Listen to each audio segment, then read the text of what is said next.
और 31 दिनों से संग्राम जारी है। कोविड स्वास्थ्य सहायकों का आंदोलन शहीद स्मारक पर 31 दिन से धरने पर बैठे हैं। 22 मई नर्सेज डे पर बड़े प्रदर्शन की तैयारी।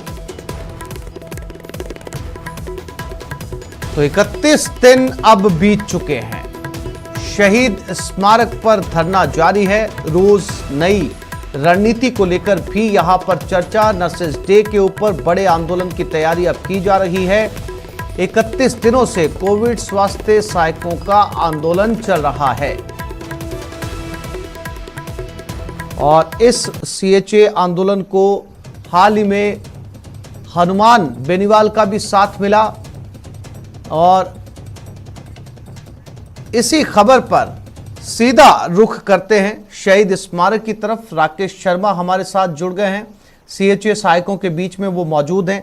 राकेश, 31वां दिन है और टस से मस होने का नाम नहीं ले रहे सीएचए के जो यहां पर बैठे हुए आंदोलनकारी हैं। आगे की क्या रणनीति है और आज जो है वो क्या कोई प्रतिनिधिमंडल इनसे बात करने के लिए पहुंचेगा? सरकार की तरफ से इन्हें कोई आश्वासन मिला है? राकेश,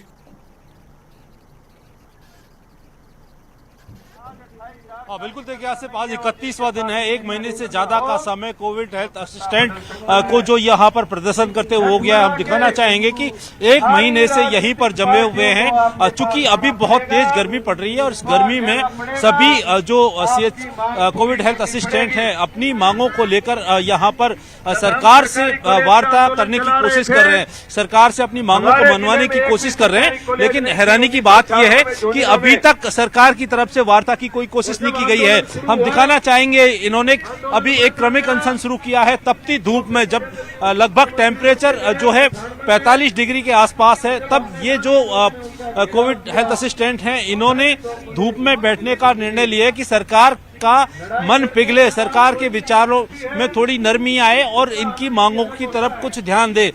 ये जो है दिन भर धूप में ऐसे ही बैठे रहेंगे, जिससे निश्चित तौर पर जो गर्मी से होने वाली समस्याएं हैं, डिहाइड्रेशन है, वो इनको हो सकती है। लेकिन इनकी एक ही बात है कि सरकार की तरफ से इनको कोई ठोस आश्वासन मिले।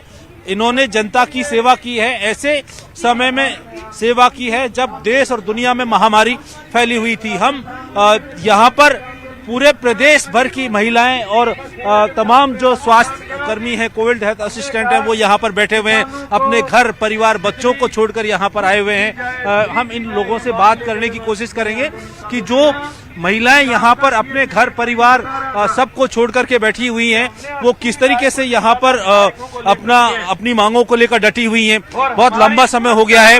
आप बताएंगे आप कहाँ से आई हैं, क्या मांग है, कितने लंबे समय से अपने घर परिवार को छोड़कर बैठी हैं? हम चूरू से आए हैं। हम 31 दिन हो गए, 1 तारीख को आ गए थे। हमें सुविधा केंद्र में शामिल किया जाए। हमारे मुख्यमंत्री को संवेदनशील बताया गया, क्योंकि ये कहाँ का संवेदनशील। हमने छोटे छोटे बच्चों को छोड़ रखा, हमारे 2 बच्चे चूरू से आने, जल्दी से जल्दी हमको सुविधा केंद्र में शामिल करके हमारे घर हमारे नौकरी के साथ में भेजे। आपके घर परिवार को आपने छोड़ा है और आप यहाँ पर घर परिवार की जिम्मेदारियां अब कौन देख रहा है? 1 महीने का समय हो गया है, सरकार ध्यान नहीं दे रही है आपकी मांगों पर। हमारे बूढ़ी सासू माँ, उसके पास छोटे छोटे बच्चों को रखे, स्कूल में भी नहीं जा सकते हमारे के लिए। तो ये बोलेंगे सरकार कठोर, ये हमारे लिए कठोर इतनी क्यों हो गई? संवेदनशील है तो हमारे लिए क्यों नहीं? हमने ऐसी कौन सी गलती कर दी कि हमने तो ये हमारी बीमारी में हमने काम किया था, फिर भी हमारी नहीं सोच रही है सरकार।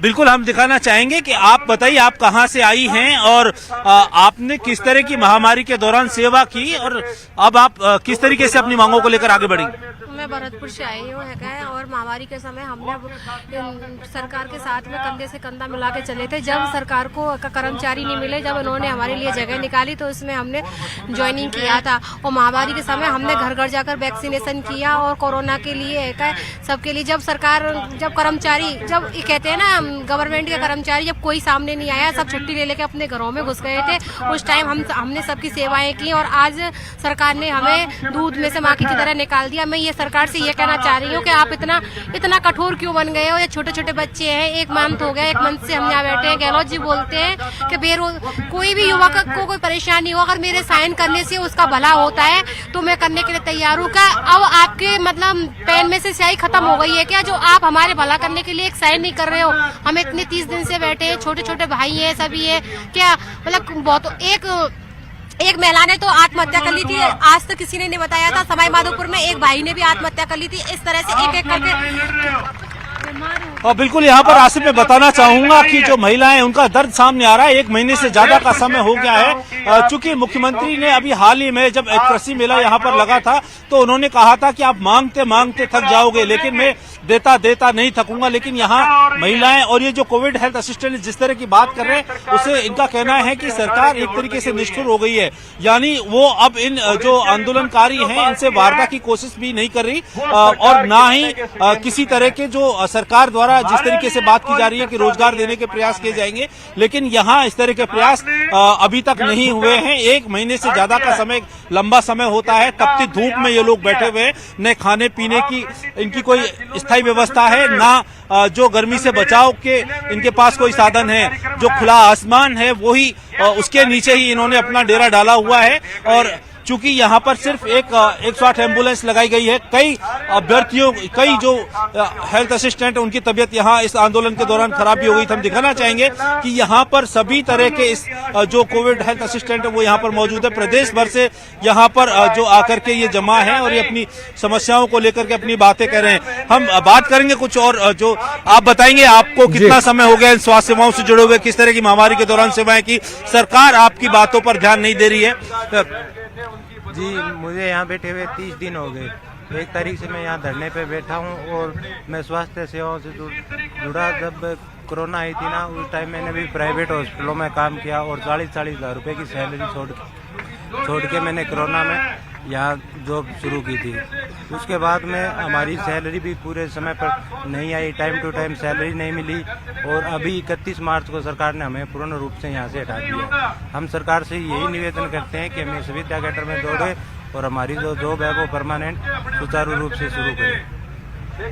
बिल्कुल आसिफ, देखिए यहाँ पर हर जो पूरा हर कोई अपनी समस्याओं को लेकर सबकी एक ही मांग है कि सरकार उनकी समस्याओं पर ध्यान दे, वार्ता करने की कोशिश करे, जो मांग है उनकी पूरी करने की कोशिश करे। क्योंकि सरकार एक तरफ से जहां अपने आप को संवेदनशील बताती है, लेकिन 1 महीने से ज्यादा का समय जब गुजर जाने के बाद भी इनसे बातचीत नहीं होती, तो निश्चित तौर पर ये एक स्वास्थ्य सहायक को या दूसरे जो कर्मचारी हैं उनके प्रति सरकार की संवेदनशीलता को दर्शाता है। और ये जो लोग जिस तरीके से अपने आंदोलन को लेकर के आगे बढ़ रहे हैं, इनका कहना है कि अगर सरकार ने जल्द ही उनकी समस्याओं पर ध्यान नहीं दिया, उनकी मांगों पर ध्यान नहीं दिया, तो इस आंदोलन को वो और भी आगे ले जाएंगे और आगे बढ़ा सकते हैं। अभी भी इनका जो प्रदर्शन है वो जारी है और यहाँ पर अब ये आगे की रणनीति तय कर रहे हैं। क्योंकि कल जो सांसद हैं हनुमान बेनीवाल वो आए थे, उन्होंने इनका समर्थन किया था, इनके साथ रैली भी निकाली और इनकी मांगों को जायज बताते हुए सरकार से भी मांग की थी कि इनकी समस्याओं पर ध्यान दिया जाए और इनकी मांगों की जल्द पूर्ति की जाए। लेकिन अभी तक किसी तरह के वार्ता के कोई प्रयास नहीं किए गए। एक तरफ तो जहां सरकार ये कहती है कि रोजगार देने के प्रयास किए जा रहे हैं, दूसरी तरफ जब वार्ता की कोशिश नहीं की जाए, 1 महीने का समय हो गया, तो निश्चित तौर पर सरकार की नीति और नीयत पर सवाल खड़े होते हैं। नफरत नहीं, रोजगार चाहिए। बिल्कुल राकेश, बहुत महत्वपूर्ण बात है। पॉलिटिकल पार्टी के लोग यहाँ पर पहुंचते हैं, साथ देने का जो है वो साथ देने के लिए खड़े हुए भी नजर आते हैं, स्पीच भी देकर जाते हैं। लेकिन अगले दिन जो है वो इसी तरीके से आंदोलनकारी अकेले जो है वो बैठे हुए नजर आते हैं। हनुमान बेनीवाल भी यहाँ पर पहुंचे थे, साथ देने का वादा किया था। अगर आप वहां पर बैठे हुए इन प्रतिनिधि मंडल से पूछेंगे कि आज कहां है, जब उन्हें विपक्ष की सबसे ज्यादा जरूरत है, ऐसे में विपक्ष उनके साथ में क्यों नहीं है, या फिर जो है विपक्ष साथ में आना नहीं चाहता। हनुमान बेनीवाल ने वादा किया था लेकिन वो वहां से चले गए। आज कहां है उनकी पार्टी और कहां है विपक्ष? जितने भी गांव हैं उनमें नर्सिंग स्टाफ की, डॉक्टर्स की भर्ती बिल्कुल की आसिफ, हम जाए। बात करना चाहेंगे यहाँ पर जो बैठे हुए उनके भर्ती की प्रतिनिधिमंडल के बजाय पदाधिकारियों से कि जिस तरीके से उन्होंने हनुमान तालियों, बेनीवाल थाली लोकतंत्र बजाई। में विपक्ष की भूमिका अहम होती है। विपक्ष होना जब चाहिए चूंकि था एक कि महीने से भर्ती ज्यादा हो। का समय हो गया है, आप बताइए हमारी जिस तरीके आगे से आपकी जो मांगे लाभ एक महीने का करेगा। समय हो गया, 25,000 परिवारों से जुड़ा मदद मामला है। करेगा। ऐसे में लेकिन उसमें हनुमान से बेनीवाल बहुत आए थे, लोग चले गए, अभी लेकिन थे। अभी भी विपक्ष जो है प्रमुख राजस्थान का, वो अभी तक आपके आंदोलन के साथ नहीं आया। किस तरह से आप इस पूरे आंदोलन को आगे बढ़ाएं? साफ हो चुका है। देखिए, हम अपने स्तर पे इस आंदोलन को बीमारी लेकर में चल भी रहे हैं। हम किसी के ये भरोसे अपना नहीं चल नुकसान कर रहे रहे। हैं। हम 28,000 करोड़ों कोविड स्वास्थ्य बैलेंस सहायक तोड़ दिए, हैं बैलेंस राजस्थान समझते के हो ना? 32 जिलों में और 194 विधानसभा और क्षेत्रों करोड़ों में हम थालियां तोड़ दी हैं खुद की। और प्रत्येक विधानसभा क्षेत्र में हम 150 हैं। अब तो एक थाली विपक्ष में या किसी और का अगर सहारा दो नहीं लेना बैलून लग चाहते। जाए तो उसकी हम क्या अपने स्तर स्थिति पर चल रहे हैं। होगी? आंदोलन में आंदोलन उस है, थाली में इसमें आप आएंगे किसी मेहमान को जाएंगे, खिला सकते आना हो जाना क्या? चला रहता है। पर हमारे साथ नहीं कोई खिला सकते आगे तो आपको दोबारा दूसरी हमारा थाली लेके हालचाल आनी नहीं पड़ी पूछता, बाजार चाहे से। पक्ष हो चाहे विपक्ष हो। दो बार हमारे व्यापारियों को पास तो कोई फायदा आया हो तो गया। वो मीडिया है या घर से उनकी कॉल करोड़ों आते थालियां हैं बिकी, और कोई हमारे करोड़ों पास दूसरी बैलर बार आके बिके। नहीं पूछता है। और जहाँ तक बात हमारे आगे आपके आंदोलन की रणनीति क्या है? किस तरीके से आंदोलन को ले जाएंगे? एक महीने से ज्यादा का समय हो चुका है, अभी तक वार्ता की कोई कोशिश नहीं की गई। आप लगातार यहाँ पर बैठे हुए हैं और अगर किसी भी एक जो कोविड हेल्थ असिस्टेंट है उसकी स्वास्थ्य के साथ उसकी गड़बड़ होता है, तो किस तरीके से आप इसको देखें? देखिए, हम इस आंदोलन को गांव के स्तर पे ले जाना चाहते हैं। अभी जिला मुख्यालय पे, तहसील मुख्यालय पे होंगे, पंचायत मुख्यालय पे प्रदर्शन होंगे और उसके बाद इस आंदोलन को 3 तारीख को हमने ब्लड डोनेशन कैंप की परमिशन मांगी है। यहाँ पे हम गहलोत जी के जन्मदिन पे ब्लड देना चाहते हैं। वो परमिशन मिलती है नहीं है तो समय बताएगा। और उसके बाद हम 9 तारीख को राहुल गांधी जी आ रहे हैं, उनके भी दिमाग में ये डालेंगे कोविड स्वास्थ्य सहायकों के साथ गलत हो रहा है। 12 तारीख को यहाँ पे बहुत बड़ी महापंचायत रखी गई है, नरसिंह महापंचायत, उसमें किसान नेता भी आएंगे। और 13 से उदयपुर में हम डेरा डालेंगे, यहाँ भी आंदोलन चलेगा। उदयपुर में कांग्रेस का चिंतन शिविर है 13, 14, 15 को, वहाँ भी चिंतन शिविर में हमारे विषय पे चिंता की जाए। अगर कांग्रेस चिंतन करना चाहती है तो इस पे भी चिंतन किया जाए कि युवाओं को 28,000 युवाओं के रोजगार छीने गए। तो हम इस दिशा में आंदोलन को लेकर जा रहे हैं। हमारी रणनीति 15 तक यही रहेगी। बिल्कुल आसिफ, इनका कहना है कि ये आंदोलन का राजनीतिकरण नहीं करना चाहते हैं। इनकी सरकार से मांग है इस मामले को लेकर के ये दिल्ली तक भी गए। अब चूंकि आने वाले कांग्रेस का जो चिंतन शिविर है वहां तक अपनी समस्याओं को ले जाएंगे, राजनीति के द्वारा नहीं। ये सरकार से अपनी समस्याओं को मनवाने की कोशिश कर रहे हैं, ऐसा इनका कहना है। हमारे संविधान के पहले पन्ने में लिखा हुआ है। राकेश, जैसा कि आप और हम जानते हैं 31 दिन बीत चुके हैं, 1 महीने से ऊपर का समय जो है इस आंदोलन को बीत चुका है। और बीच के अंदर जो है वो ऐसी खबरें भी सामने आई थी कि इनका जो प्रतिनिधि मंडल है सीएचए का, वो मुख्यमंत्री के ओएसडी से मिलने के लिए रवाना हुआ था। ओएसडी ने बुलाया था, मंत्री प्रताप सिंह खाचरियावास ने भी इन्हें न्योता दिया था मिलने के लिए। वो मुलाकातें हो नहीं पाई। इनका प्रतिनिधि मंडल पहुंचा था लेकिन ना तो सीएसडी के साथ मुलाकात हुई और जो है वो प्रताप सिंह खाचरियावास के साथ भी लंबी मुलाकातें, बैठकों का दौर नहीं चल पाया। क्या अब भी वो दरवाजे खुले हुए हैं, बातचीत का वो रास्ता खुला हुआ है, संवाद हो पाएगा? अगर वो संवाद होता है तो शायद कोई ना कोई रास्ता जो है वो निकल आए। एक पढ़े लिखे, एक लिखे पढ़े। बिल्कुल आसिफ, हम बात करना चाहेंगे क्योंकि पहले भी जिस तरीके से ये जो दिल्ली भी गए थे वहां पर जो राहुल गांधी से मुलाकात की कोशिश की थी, सोनिया गांधी से भी मुलाकात की कोशिश की थी, जो खाद्य नागरिक आपूर्ति मंत्री प्रताप सिंह खाचरियावास उनके पास भी ये गए थे। और यहाँ पर आप बताएंगे कि आपने लगातार कोशिशें की हैं, आप मंत्रियों से भी मिले हैं, सरकार से भी वार्ता की कोशिश की गई है, लेकिन सरकार की तरफ से कोई रेस्पॉन्स नहीं आ रहा। किस तरह के प्रयास किए गए हैं और कैसे आप प्रयास करेंगे? चूंकि आप कह रहे हैं कि आप विपक्ष या किसी भी राजनीतिक दल के साथ इसको जोड़ना नहीं चाहते, आप सरकार से सीधी मांग कर रहे हैं, तो सरकारी स्तर पर आप किस तरीके से आगे ले जाएंगे? देखिए, हम सरकारी स्तर पे इसको आगे लेके जाएंगे। और जहाँ तक बात विपक्ष की है तो भाजपा की सरकार थी तो कोई मेडिकल के लिए विशेष कोई योगदान नहीं था। पीपीपी मोड पे पीएचसियां दी गई थी, वो हमें वक्त याद है। पर जो भाजपा के नेता भी आते हैं, कोई भी अन्य पार्टियों के नेता आते हैं, वो हमारे साथ बैठते हैं और चले जाते हैं। कोई भी जिला स्तर पे प्रदर्शन नहीं करते हैं, सड़कों पे नहीं निकलते। आज हम पिछले 30 दिनों से 45 डिग्री टेम्परेचर में बैठे हैं, तो उनको भी सड़कें पर निकल के जिला कलेक्टर पे प्रदर्शन करना चाहिए और ऐसा उनको कोई एक्टिविटी करनी चाहिए। सरकार से किस तरीके से वार्ता करना चाहते हैं आप, किस स्तर पर? क्या आपको अभी तक सरकार की तरफ से वार्ता के प्रयास का कोई निमंत्रण मिला? किस तरह की आपके द्वारा कोशिश की गई? देखिए, हम दिल्ली भी गए, AICC में जो सोनिया गांधी जी के सेक्रेटरी हैं उनसे मिले, उन्होंने यहाँ पे वार्ता के लिए प्रस्ताव भेजा, पर सरकार एक कंडीशन लगा के वार्ता करना चाहती है कि आप आंदोलन खत्म कीजिए। आज तक के इतिहास में, हिंदुस्तान के इतिहास में तो कभी हुआ नहीं, और शायद ही कोई विश्व के इतिहास में होगा कि आंदोलन खत्म करने के बाद वार्ता स्टार्ट होती है। और सरकार के जो भी अधिकारी है, ब्यूरोक्रेसी के लोग हैं, जो भी नेता है, वो ये कहते हैं कि आंदोलन खत्म कीजिए, उसके बाद वार्ता करेंगे। आंदोलन के साथ साथ वार्ता करने में क्या परहेज है सरकार को? सरकार अगर वार्ता करना चाहती है तो आंदोलन के साथ करे। आंदोलन किसी भी सूरत में खत्म नहीं होगा। आंदोलन यदि खत्म होगा तो वो अपनी नौकरी लेके हम यहाँ से जाएंगे। हम यहाँ से उठने के लिए, क्योंकि हम शहीदों की छांव में बैठे हुए हैं, तो हम यदि यहाँ से उठेंगे तो अपनी नौकरी लेके उठेंगे, अपना हक और अधिकार लेके ही उठेंगे। सरकार यदि कोई गलतफहमी में है कि आंदोलन खत्म करवा देंगे उसके बाद वार्ता करेंगे, हमें पता है आंदोलन क्यों खत्म करवाना चाहते हैं। हम आंदोलन किसी भी सूरत में नहीं खत्म करेंगे। बिल्कुल आसिफ, इनका कहना है कि इनकी जो सीधी लड़ाई है सरकार से, सीधी मांग जो सरकार से है, चूंकि उन्होंने अभी जो महामारी के समय में जो सेवाएं दी और उन सेवाओं का अब चूंकि वो मांग, इस पूरे मामले की मांग सिर्फ राज्य सरकार से कर रहे हैं, ना इसका वो राजनीतिकरण करना चाहते हैं, ना वो किसी और पूरे मामले से जुड़ना चाहते हैं। वो सरकार से एक ही मांग कर रहे हैं कि उनको जो उनका हक दिया जाए। जिस तरह की सेवाएं उन्होंने दी हैं और उन सेवाओं के बदले उन्होंने अब जो है सरकार से नियुक्ति की मांग की है। मैं मेरी बात खत्म करता हूं। जवान और नौजवान,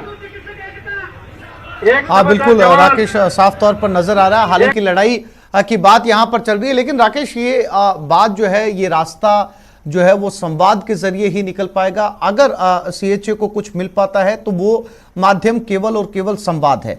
ऐसे में बहुत महत्वपूर्ण है, आप और हम सभी जानते हैं कि राजस्थान में इस समय गर्मी की क्या स्थिति है। पारा 43 डिग्री को पार करने की तैयारी कर चुका है, यानी कि आने वाले समय के अंदर पारा लगभग 45 डिग्री सेल्सियस होगा। ऐसे में महिलाएं वहां पर जो है वो राकेश बैठी हैं, छोटे छोटे बच्चों को लेकर बैठी हैं इस गर्मी के अंदर। सिर्फ ऊपर एक टेंट है, बहुत पतली सी चादर। आप अंदाजा लगा सकते हैं वहां पर गर्मी की क्या स्थिति होगी। 5 लोग जो है अनशन पर बैठे हैं, बिल्कुल धूप के अंदर। औरतें बैठी हैं बच्चों को लेकर। उन महिलाओं से बात करने की कोशिश कीजिए, उन महिलाओं को सवाल करने की कोशिश कीजिए कि संघर्ष आपका है, जो है ये लड़ाई आपको लड़नी है। बच्चों ने क्या बिगाड़ा है? बच्चों को आप यहां पर साथ लेके क्यों बैठे हैं इतनी तेज गर्मी के अंदर? 9-27 छात्र 2। बिल्कुल आसिफ, मैं बताना चाहूंगा कि जिस तरीके से मुख्यमंत्री अशोक गहलोत जनहित के बारे में निर्णय लिए हैं, बजट पेश किया है, उसके बाद इनको भी उम्मीद थी कि कहीं न कहीं संवेदनशीलता जो है मुख्यमंत्री यहाँ भी दिखाएंगे, और उसी संवेदनशीलता के जरिए चलते वो यहाँ पर आए हैं और यहाँ वो अपने घर परिवार और छोटे बच्चे, नन्हे मुन्ने बच्चों को भी साथ लेकर के आते हैं। यहाँ हम दिखा सकते हैं अधिकांश जो है गृहिणियां हैं जो अपने घर के कामकाज के साथ साथ बच्चों को भी संभालती हैं और जो यहाँ पर जो रोजी रोटी के लिए भी यहाँ पर संघर्ष कर रही हैं। आप बताएंगे आप कहाँ से आई हैं, आपके छोटे बच्चे हैं, उनको किस तरीके से परवरिश उनकी हो रही है और कैसे आप अपने आप को संभाल? सर मैं गंगानगर से हूँ, अभी न्यूली मैरिड हूँ। कोई उम्र नहीं होती। आपके घर परिवार को किस तरीके से संचालन कर रहे हैं? घर की जिम्मेदारी क्या है, उनको कौन संभाल रहा है? बच्चे हैं घर परिवार में? सर मेरे पति और जो मदर इन लॉ है उनका मेरे साथ पूरा सपोर्ट है। वो बोलते हैं कि आप वहाँ पे जाके और संघर्ष करो, अपना हक लेके आओ। वो नौजवान है बिल्कुल अपना हक लेने के लिए डटी हुई हैं। आप बताएंगे आप कहाँ से आई हैं और किस तरीके से ये जो पूरा आंदोलन चल रहा है, यहाँ जो स्थितियाँ हैं उनको आप फेस करें? सर मैं सिरोही से हूँ और मैं लगातार 1 तारीख से अभी 1 तारीख तक अभी 1 महीना होकर चला गया। मैं मेरी बच्ची को लेके आई, 4 साल की बच्ची है, उसको लेके यहाँ पे बैठी हूँ। इतने दिन से बहुत सारे इतनी धूप में बच्ची को फीवर वगैरह हो रहा है, बहुत परेशान हो। ना नहाने धोने की भी कोई फैसिलिटी नहीं है। 2 मिनट में कपड़े सुखाते, 5 मिनट में पुलिस वाले बोलते हैं कपड़े ले जाओ। बहुत परेशान हो रहे हैं। ये क्या गहलोत सरकार को कुछ दिखता नहीं है क्या? इतनी धूप में उनके घर वाले को, किसी को बच्चे को लाके बैठा हो इतनी धूप में, वो कैसे बैठते हैं?